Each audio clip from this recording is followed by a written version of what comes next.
There may be a way to get to heaven. Since some point, I started thinking that. At the very least, I didn't think about it as a young child. And the heaven I'm talking about here may not be the same heaven my mother was talking about. But anyhow, at some point I started thinking in such a way. When I say at some point, when I'm being vague about the time it occurred, it is not particularly because I'm unsure of when it happened. Nothing of the sort. Rather, I know quite clearly and with great confidence when that moment was. It was when that witch, Inya the Hag, presented me with the items the bow and arrow, and I gained my stand in the world. To be precise, it was when my stand ability the world awoke. The ability to control time. Like gears meshing, when the ability that was incredible even for me awoke, I simultaneously was convinced. No. I suppose saying convinced is going too far. I only say that because it's easier to understand that way, though it's not actually how things were. At that point, it was purely a maybe level of thinking, but I thought it. That there may be a way to get to heaven. I thought in that manner, so when I say at some point, I'm saying that I started at that time and place. But looking back on it now, ever since I've been searching for a way to get to heaven. For that purpose. I even thought I was alive solely for that purpose. I thought that was my goal in life. At the very least, the 4 years I've spent on the surface after living for nearly 100 years at the bottom of the sea have all been for the sake of going to heaven. I need to see heaven. I must go to heaven. I thought in such a manner, did I not? So it's most likely that I started thinking it ever since I gained my stand. That there may be a way to get to heaven. And I searched for it. Perhaps in that mother's place, in my foolish mother's place, I'm trying to go to heaven. Perhaps I'm trying to see the scenery of heaven and report it to my mother. No, that's wrong. Absolutely wrong. Even now I think of that mother of mine as foolish, irrevocably, hopelessly foolish. She lived in that manner. It's no surprise she died. If I'm speaking about her, I could say that it was death from pushing herself too far in overwork. I could say she was beaten to death by my father's routine violence, even if those weren't it.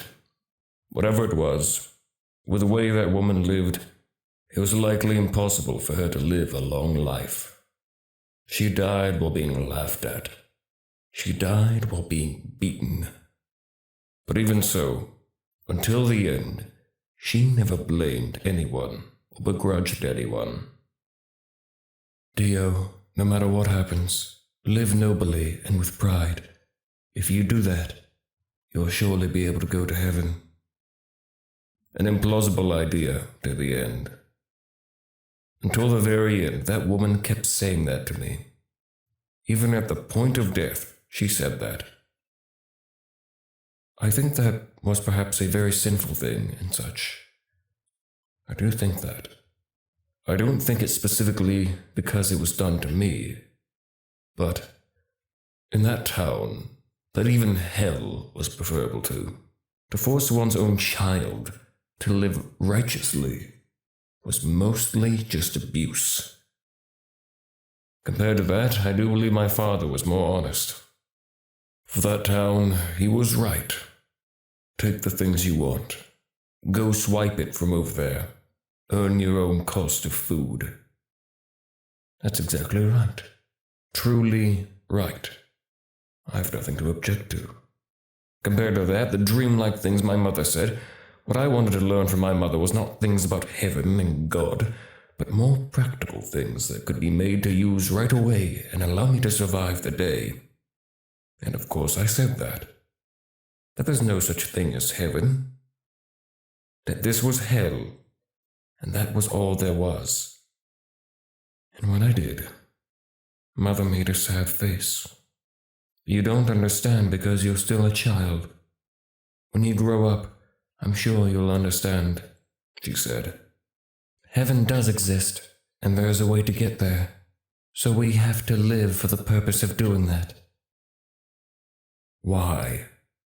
Even if there is a heaven, why did I have to live for the sake of it? And being told I was just a child was, of course, not going to convince me. Towards a child, because it's a child, the only way to end a conversation is with violence. Rather, to such a child that doesn't understand anything, forcing them to do such a thing is unreasonable, I thought. And I still do. My mother's coercion really was abnormal. She never showed any sign of it, but I wonder if perhaps my mother was emotionally distressed. Living such a painful life, living such a rock-bottom life, maybe living in such a manner was the only way she could maintain her sense of self. It seems probable. Heaven, that's the key word. For her, that was salvation. If that was the case, as I thought, she was just foolish. I can only think that she became mentally ill from her empty stomach and all the violence.